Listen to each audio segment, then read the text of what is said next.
ہر قسم کے روحانی جسمانی مسائل اور وظائف کے لیے پیر اقبال قریشی چینل کو سبسکرائب کریں۔ ونصلي ونسلم على رسوله الكريم اما بعد فاعوذ بالله من الشیطان الرجیم بسم اللہ الرحمن الرحیم۔ اولاد کے لیے نہایت مجرب قرآنی ایک عمل ہے جن کے ہاں اولاد نہیں ہوتی یا اولاد ہو کر فوت ہو جاتی ہے، مسکیریج ہو جاتا ہے، یا کسی بھی صورت میں جب اولاد سے محرومی ہو تو قرآن حکیم کا ایک بہت بڑا سہارا ہے اس پیغمبر کا، حضرت زکریا علیہ السلام جنہیں کہا جاتا ہے۔ اور اس کی جو ہے افادیت یہ ہے، جو زکریا علیہ السلام کی دعا ہے کہ اللہ تبارک و تعالی نے جب آپ نے اللہ کے حضور وہ دعا کے کلمات پیش کیے اور اللہ سے اولاد کی التجا کی تو اللہ تبارک و تعالی نے اس کا طریقہ بتایا۔ اب وہ طریقہ لوگوں کو نہیں پتا، چونکہ قرآن فہمی کم ہوتی جا رہی ہے۔ اب قرآن فہمی کے ذریعے اگر اس طریقہ سے اس دعا کو پڑھا جائے جو خود رب العالمین نے ارشاد فرمایا اور پیغمبر کو ارشاد فرمایا۔ پیغمبر بوڑھے بھی ہو چکے تھے، ہڈیاں کمزور ہو چکی تھیں، اور بیوی بھی بالکل جو ہے ضعیف ہو چکی تھی، اور ان کے آپ یہ سمجھیں کہ آج کے دور میں کہ ایک عورت اولاد کیسے ہو سکتی ہے جب اس کے مینسز ہی بند ہو جائیں، تو اب اتنی ضعیف ہو گئی تھی، اتنی بڑی عمر کی ہو گئی تھی۔ تو قرآن پاک یہ سب چیزیں بیان کرتا ہے، ہمیں قرآن حکیم بتلاتا ہے کہ انسان کا یقین ہر حال میں اللہ پہ ہونا چاہیے۔ اور آج قیامت کی ایک نشانی ہے کہ ٹیسٹ ٹیوب کے ذریعے لیبارٹری میں بچے پیدا ہو رہے ہیں، اور آج جو ہے یہ بھی قیامت کی نشانیوں میں سے تھا کہ ڈاکٹر جو ہے خود انسان کو مشورے دیتے ہیں، اور جن کی عمر ابھی 20-25 سال 30 سال 35 سال یہ عمر ہے، مرد عورتیں، ان کو بھی فوراً ڈرا دیا جاتا ہے کہ نہیں جی آپ تو ایسا کریں، ٹیسٹ ٹیوب کے ذریعے ٹرائی کر لیں۔ اب پیسے بنا لیے اس کے ذریعے، اور اس کا رزلٹ بھی 99% زیرو ہوتا ہے۔ تو اب انسان دیکھیں، جب انسان اپنے دماغی طور پہ مفلوج ہو جاتا ہے اور اس کا جو ہے قوت مدافعت کمزور کر دی جاتی ہے کہ نہیں جی آپ کی اولاد تو ہو ہی نہیں سکتی، یا آپ میں یہ فالٹ ہے، اب وہ یہ چیزیں چونکہ جب بھی آپ ٹیسٹ کروائیں گے کوئی نہ کوئی جسم میں مسئلہ تو نکل آئے گا، اور جب آپ کو کوئی ڈرا دے گا تو آپ کا وہ مسئلہ ڈبل ہو جائے گا۔ اس لیے ہمارے پیغمبر صلی اللہ علیہ وسلم نے ارشاد فرمایا کہ مریض کے پاس بھی جاؤ تو اسے زندگی کی خوشخبریاں سناؤ، چاہے وہ موت کے منہ میں کیوں نہ ہو۔ بشروا ولا تنفروا، خوشخبریاں سناؤ۔ اور حضور یہی کیا کرتے تھے صلی اللہ علیہ وسلم کہ وہ جا کے اسے کہا کرتے تھے انشاءاللہ تو زندہ رہے گا، تجھے صحت ملے گی اور یہ ہوگا۔ اب آپ کہیں نہیں جی تیری اولاد ہو ہی نہیں سکتی، آپ تو ناممکن ہے۔ میرے پاس آتے ہیں، کبھی کسی کو میں نے نہیں کہا، حالانکہ عمل میں آتا بھی ہے کہ نہیں ہو رہا اس کا، لیکن اگر کسی کا بالکل ڈیڈ ہو تو میں کہہ دیتا ہوں کہ ہاں آپ کا میڈیکل میں ساتھ میڈیسن لیں، لیکن 95% لوگوں کا بالکل ڈیڈ نہیں ہوتا مسئلہ، لیکن ڈاکٹرز ان کو ڈرا کے مزید، چونکہ ہمارے ہاں ہر چیز بزنس بن چکی ہے، عملیات کا کام بھی بزنس بنا ہوا ہے، ڈاکٹرز بھی بزنس بنے ہوئے ہیں، وکیل بھی بزنس کر رہا ہے، ہر پیشہ بزنس مین بنا ہوا ہے، جس کی وجہ سے مریض جو ہے اس کو کسٹمر سمجھ کے ڈیل کیا جاتا ہے، اس کو پیشنٹ سمجھ کے نہیں۔ اب اس کی ہمدردی دل میں نہیں ہوتی بلکہ چھری ہاتھ میں ہوتی ہے کسائیوں کی طرح۔ تو اس لیے یہ زکریا پیغمبر عمر بالکل ضعیف ہو گئے اور بیوی ضعیفہ ہیں، لیکن اس وقت آپ نے جب اپنی بھانجی مریم علیہ السلام کے پاس بے موسمی پھل دیکھے، پوچھا یہ کہاں سے آیا؟ کہ ہوا من عند اللہ، یہ اس اللہ نے دیے ہیں جو موسم نہیں ہے لیکن پھل میرے سامنے ہیں، کمرے میں بند ہوں، اعتکاف میں ہوں، لیکن کوئی آنے والا بھی نہیں ہے، لیکن پھل کہاں سے آیا؟ کہ اللہ نے دیا ہے۔ تو اس وقت زکریا علیہ السلام محراب میں چلے گئے اور جا کے اللہ کے حضور دعا کرنی شروع کی، ہنالک دعا زکریا ربہ۔ اب پیغمبر نے کس سے مانگا؟ سارے بولیں کس سے؟ ہمیں کس سے مانگنا چاہیے؟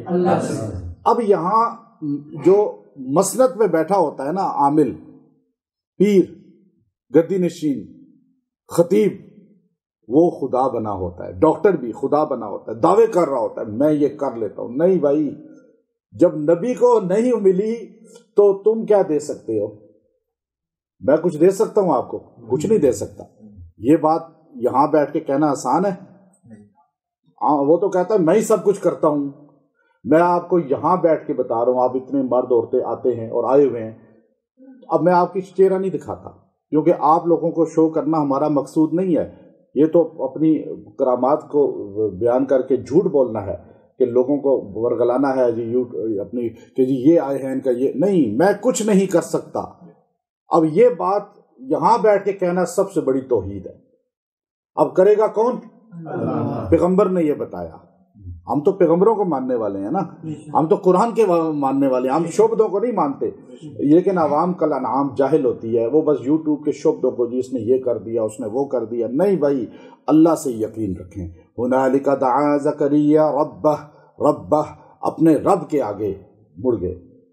قال آپ نے کہا ربی حبلی من لدنک ذریۃ طیبہ انک سمیع الدعاء. اے میرے اللہ, تو مجھے اپنے حضور سے اپنی قدرت سے پاکیزہ اولاد عطا فرما دے. اچھا, اولاد نہ مانگا کریں اللہ سے خالی. لوگ کہتے ہیں اللہ بچے دے دے بچے دے دے. پیغمبر نے سکھایا کہ کیا کون سی اولاد مانگے؟ طیبہ, جو نیک صالح ہو. بدکار اولاد تو نہ ملے اس سے بہتر ہے جو نافرمان اولاد ہے. تو اب انہوں نے دعا کی تو اب فنادتہ الملائکہ وہو قائم یصلی فی المحراب ان اللہ یبشرک بیحییٰ مصدقا بکلمۃ من اللہ وسیدا وحسورا ونبیا من الصالحین. فرشتہ آ گیا, کہنے لگا آپ کی دعا قبول ہو گئی ہے, اللہ آپ کو بیٹا دے گا, آپ نے نام یحییٰ رکھنا ہے, اور وہ پیدائشی نبی بھی ہوگا ولی بھی ہوگا, پاکیزہ ہوگا, حسورا و نبیہ من الصالحین. اب انہوں نے کہا انا یکون لی غلام وقد بلغنی الکبر وامرأتی عاقر, کب میرا بچہ ہوگا؟ میں تو بڑھاپے کی اس دہلیز کو پہنچ چکا ہوں. آپ تو نہیں پہنچے نا ابھی, جن کی اولاد نہیں ہے. یہاں تو 35 سال والا کہہ رہا ہے جی اولاد نہیں ہو رہی, 40 سال میں 50 سال میں. وہ نبی 90 سال کا, ہڈیاں بالکل ضعیف ہو گئی, چلنے میں سے بھی قاصر ہیں. کہا انا یکون لی غلام وقد بلغنی الکبر وامرأتی, اور میری بیوی, وامرأتی میری بیوی, آخر وہ تو بالکل ضعیف ہے, اس کے تو مینسز بند, اس کا تو جسم نڈھال, وہ تو بالکل ضعیف ہو چکی ہے, تو میرا بچہ کیسے ہوگا؟ کہا ہوگا, اللہ دے گا. کہا اجعل لی آیہ, مجھے کوئی نشانی بتائیں. اللہ تکلم الناس ثلاثۃ ایام, اب آپ نے 3 دن کسی سے بات نہیں کرنی. اچھا, اب جو اولاد چاہتے ہیں نا, میں اب اس سے آپ کو بتا رہا ہوں, جو اولاد کے لیے اس عمل کو کرنا چاہتے ہیں وہ 3 دن روزہ رکھ لیں ہر مہینے, ایام 20 کے رکھ لیں, 13 14 15 چاند کے جو ہوتے ہیں. اگر آگے پیچھے بھی رکھ لیں کوئی مسئلہ نہیں, ایک دن ایک یوں پورے مہینے میں 3 روزے پورے کر لیں تو یہ سب سے بہترین ہے. لیکن لازم نہیں ہے, حصہ نہیں ہے, اگر نہ بھی رکھیں تو کوئی مسئلہ نہیں, لیکن رکھ لیں تو نبی کی سنت ادا ہو جائے گی. اچھا, ایک تو یہ عمل کریں. دوسرا عمل کیا ہے؟ اللہ نے نبی کو کہا وذکر ربک کثیرا, اور آپ فرمایا وذکر ربک کثیرا. اب آپ اللہ اپنے رب کا ذکر کریں کثیرا بالعشی والابکار, صبح بھی شام بھی. اب آپ نے اللہ کا بہت ذکر کرنا ہے صبح اور شام, یعنی اللہ کو یاد کرنا ہے. اب آپ اگر یہ وظیفہ کریں, یہ آیت نمبر 38 ہے سورہ آل عمران کی, 38 نمبر آیت ہے, اور اس کو آپ نے یہاں سے پڑھنا ہے صبح بھی شام بھی. اب پڑھنا کیسے ہے؟ قالا ربی, قالا سے آگے شروع کریں, قالا نہیں کہنا. ربی حب لی من لدنک ذریۃ طیبہ انک سمیع الدعاء. اب اس طرح آپ اس کو پڑھیں, اور اس کو 70 بار صبح پڑھیں, 70 بار شام پڑھیں, اور کوشش کریں فجر اور مغرب میں پڑھ لیں, نہیں تو ٹائم آگے پیچھے بھی ہو جائے کوئی مسئلہ نہیں.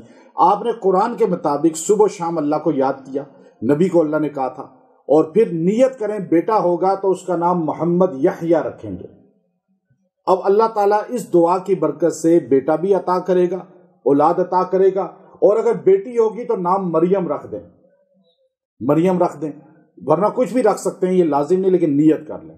اب آپ نے اس کو فجر کے بعد اور شام کو پڑھنا ہے 70 بار آیت کو, اور دعا کرنی ہے.